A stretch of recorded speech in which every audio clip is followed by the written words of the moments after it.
ಧರ್ಮಸ್ಥಳ ಪ್ರಕರಣ ನೋಡ್ತಾ ಇದ್ದ ಹಾಗೆ ಮಗ್ಗುಲು ಬದಲಿಸಿದೆ. ಈ ಎಲ್ಲ ಪ್ರಹಸನವನ್ನ ಬುರುಡೆ ಗ್ಯಾಂಗ್ ಮಾಡಿದ್ದಂತಹ ಪಿತೂರಿ ಅನ್ನೋದು ಮೇಲ್ನೋಟಕ್ಕೆ ಸಾಬೀತಾಗ್ತಾ ಇದೆ. ಸದ್ಯ ಈ ಗ್ಯಾಂಗ್ನ ಒಬ್ಬೊಬ್ಬ ಖತರ್ನಾಕ್ಗಳಿಗೂ ಕೂಡ ಸಂಕಷ್ಟ ಶುರುವಾಗ್ಬಿಟ್ಟಿದೆ. ಚಿನ್ನಯ್ಯ ತಾವು ಎಲ್ಲೆಲ್ಲಿ ಕೂತು ಸಂಚು ಮಾಡಿದ್ವಿ ಅನ್ನೋ ಬಗ್ಗೆ ವಿವರವನ್ನ ಕೊಟ್ಟಿದ್ದಾನೆ. ಈ ವೇಳೆ ಅಖಾಡಕ್ಕೆ ಇಡಿ ಕೂಡ ಧುಮುಕಿದ್ದು ಎನ್ಐಎ ಪ್ರವೇಶಕ್ಕೂ ಕೂಡ ಆಗ್ರಹ ಜೋರಾಗ್ತಾ ಇದೆ.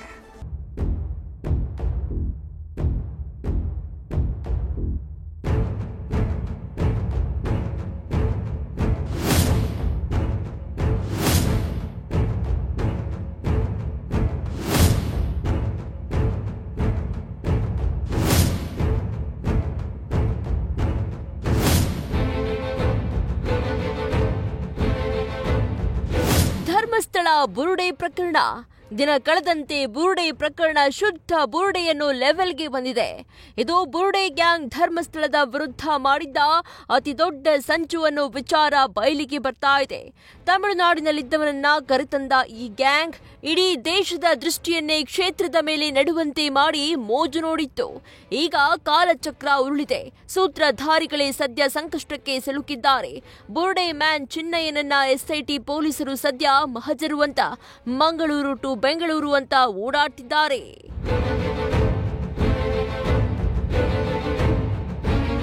ಉಜಿರೆಯ ಹಳ್ಳಿ ಮನೆ ಹೋಟೆಲ್ನಲ್ಲಿ ಎಸ್ಐಟಿ ಶೋಧ.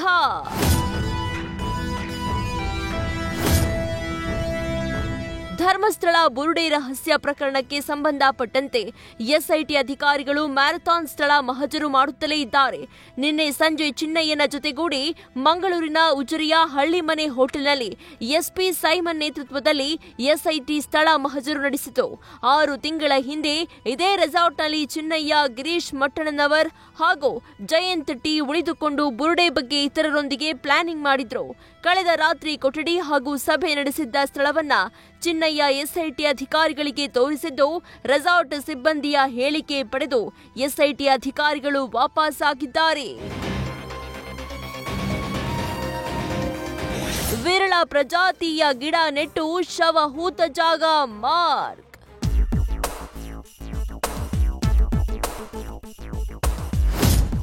ಇನ್ನು ಇಡೀ ಬುರುಡೆ ಪ್ರಹಸನ ಅಂದ್ರೆ ಶವ ಹೂತಿಟ್ಟ ಜಾಗಗಳ ಗುರುತಿಸುವಿಕೆಯ ರಹಸ್ಯವನ್ನ ಚಿನ್ನಯ್ಯ ಬಿಚ್ಚಿಟ್ಟಿದ್ದಾನೆ. ಮಟ್ಟಣ್ಣವರ್ ಅಂಡ್ ಟೀಮ್ ವರ್ಷದ ಹಿಂದೆ ಶವ ಹೂತಿಟ್ಟ ಜಾಗಗಳೆಂದು ತೋರಿಸಿದ್ದ ಸ್ಥಳಗಳಿಗೆ ತೆರಳಿ ಚಿನ್ನಯ್ಯನ ಜೊತೆ ರಿಹರ್ಸಲ್ ನಡೆಸಿತ್ತು.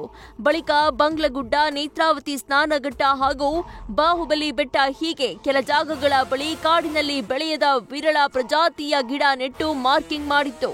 ಕೆಲ ಜಾಗದಲ್ಲಿ ಮರಗಳನ್ನ ಗುರುತು ಮಾಡಿಕೊಂಡಿತ್ತು.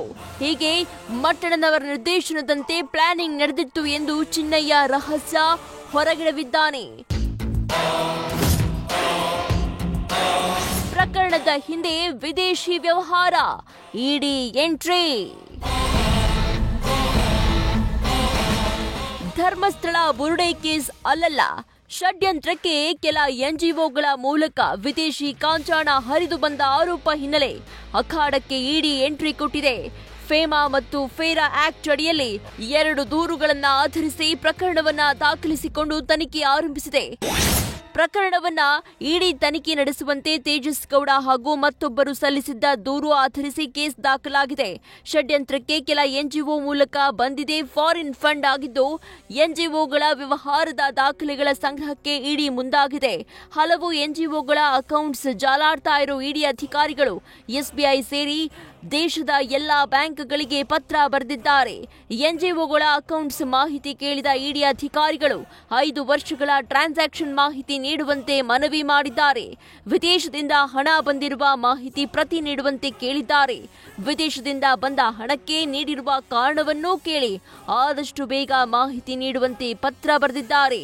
ಈಗಾಗಲೇ ಹಲವು ಬ್ಯಾಂಕ್ಗಳಲ್ಲಿ ಮಾಹಿತಿ ಸಂಗ್ರಹಿಸಿರುವ ಇಡಿ ಇನ್ನಷ್ಟು ಬ್ಯಾಂಕ್ಗಳ ಉತ್ತರಕ್ಕೆ ಕಾಯ್ತಾ ಇದ್ದಾರೆ. ಎಲ್ಲಾ ಮಾಹಿತಿ ಸಂಗ್ರಹಿಸಿ ಮುಂದಿನ ಕ್ರಮಕ್ಕೆ ಸಿದ್ಧತೆ ನಡೆಸಿದ್ದಾರೆ. ನಾನು ಹೇಳಿದ್ದೇನೆ, ಎನ್ಐಎ ಕೊಡತಕ್ಕಂಥ ಅಗತ್ಯ ಇಲ್ಲ. SITಯನ್ನು ಮಾಡಿದ್ದೇವೆ. SIT ಕೆಲಸ ಮಾಡ್ತಾ ಇದೆ. ಹಾಗಾಗಿ SIT ಕೆಲಸ ಮಾಡುವಾಗ ಇನ್ನೊಂದು ಏಜೆನ್ಸಿ ಕೊಡೋ ಅಗತ್ಯ ಇಲ್ಲ. ತನಿಖೆಗೆ ತೊಂದರೆ ಮಾಡಬೇಕು ಅಂತಂದರೆ ಅದೆಲ್ಲ ಆಗ್ಬೋದು. ಆದರೆ ಇವರ ಉದ್ದೇಶಗಳು ಏನಿದೆ ಗೊತ್ತಿಲ್ಲ ನನಗೆ. ತನಿಖೆ ತೊಂದರೆ ಮಾಡಬೇಕು ಅಂತಿದ್ದಾರಾ ಇವರು? ನನಗೆ ಹಂಗೆ ಕಾಣಿಸ್ತಾ ಇದೆ. ಯಾಕೆಂದರೆ ಈಗ ತನಿಖೆ ನಡೀತಾ ಇದೆ, ತನಿಖೆಯಲ್ಲೇನು ಕೂಡ ತಪ್ಪಿಲ್ಲಲ್ಲ. ತನಿಖೆನಲ್ಲಿ ಏನಾರು ತಪ್ಪಿದೆಯಾ? ಆ ಪ್ರಶ್ನೆ ಯಾವಾಗ ಬರುತ್ತೆ ಅಂತ ಹೇಳಿದ್ರೆ, ನಾವು ಇನ್ನೊಂದು ಏಜೆನ್ಸಿಗೆ ಕೊಡಬೇಕು ಅನ್ನುವಾಗ ತನಿಖೆಯಲ್ಲಿ ತಪ್ಪಿದ್ರೆ ಇನ್ನೊಂದು ಏಜೆನ್ಸಿ ಯೋಚನೆ ಮಾಡ್ಬೋದು. ಆ ತಪ್ಪು ಯಾವುದು NIA ಇಂದ ಆಗಿಲ್ಲಲ್ಲ, SIT ಇಂದ. ಬುರುಡೆ ಪ್ರಕರಣದಲ್ಲಿ ಊಹಿಸಲಾರದಂತ ಬೆಳವಣಿಗೆಗಳು ನಡೆದಿದ್ದು ಬಿ ಗ್ಯಾಂಗ್ ಎಲ್ಲರ ಬುರುಡೆಗೆ ಕೈ ಹಾಕಿದೆ. ಸದ್ಯ ಗ್ಯಾಂಗ್ ಸದಸ್ಯರಿಗೆ ಸಂಕಷ್ಟ ಶುರುವಾಗಿದೆ. ಧರ್ಮಸ್ಥಳದ ವಿರುದ್ಧ ಅಪಪ್ರಚಾರ ಆರೋಪ ಹಿನ್ನೆಲೆ ಗಿರೀಶ್ ಮಟ್ಟಣ್ಣನವರ ವಿರುದ್ಧ ಮತ್ತೊಂದು ಪ್ರಕರಣ ದಾಖಲಾಗಿದೆ.